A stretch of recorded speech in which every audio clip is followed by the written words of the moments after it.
Day 7, December 19th. We had a class in the university again. Later that day, we went to the docks to see how the guards keep the coast around Taiwan safe with the technology they used. And I would say the technology they use is pretty advanced. The things they use to keep the coast safe and what they use to detect danger and rescuing people. We also got to get in one of the boats, probably a combat boat maybe.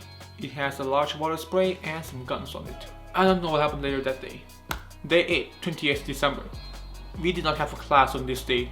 We took a trip to Sun Moon Lake, which was a couple-hour ride.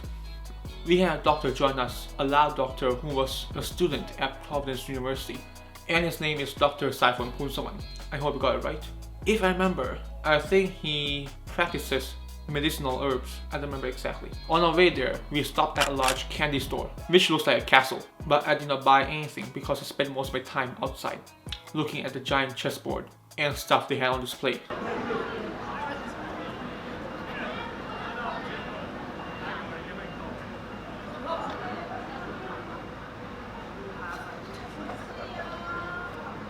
We also went to Kona's Chocolate Castle, a chocolate factory that's also a tourist attraction.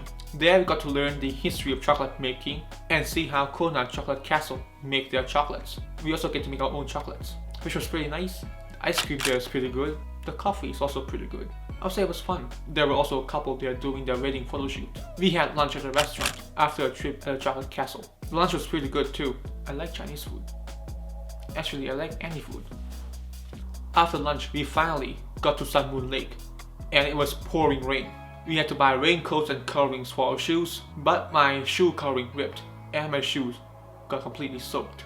Imagine walking around with wet shoes, not pleasant. So we took a boat to an island where there's a temple there. I don't remember what the temple was for, but I heard that it's very crowded when there's events going on there. After our trip to the temple, we went to a tourist center, which nothing really happened much there. My camera ran out of battery, so I had to use my phone. I was a little grumpy because a lot of us were leaving early, and those who left early won't get a certificate saying they have attended the program, which is understandable. We did not stay for 10 days. Why did not stay for 10 days? Well, originally we were staying for 10 days, but a couple people decided to stay longer, and the rest decided to leave early because they had to go to work. So I was left there. What do? Do I either stay longer or leave early? I decided to leave early because I had no money to stay longer, and I definitely don't want to travel back alone if I stay and leave on the final day. One interesting thing happened there.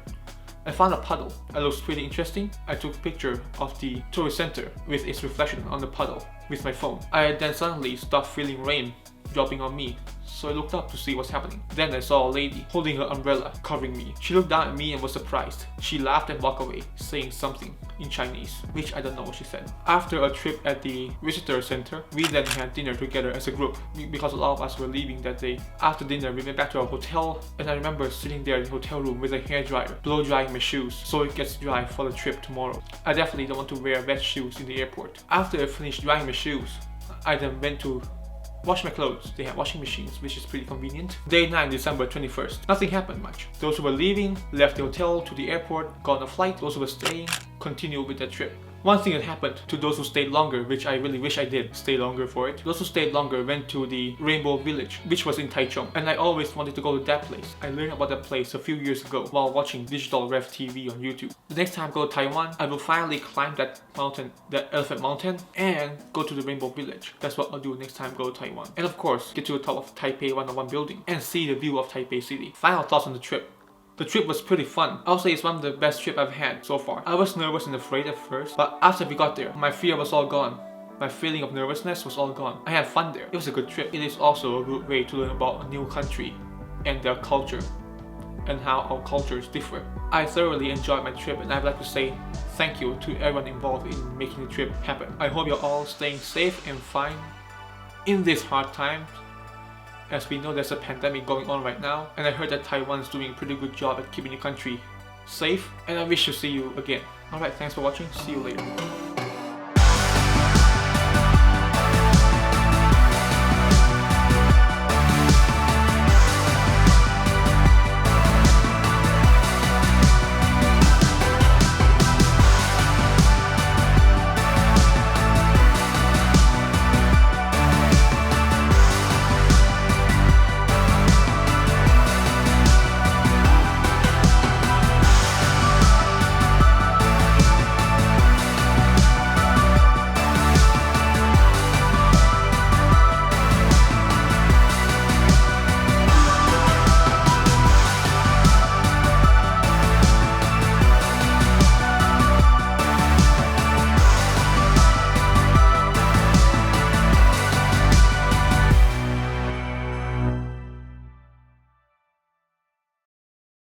Oh wait, right. The timer. I still have 30 minutes on the clock. I finished it early. I beat 1 hour.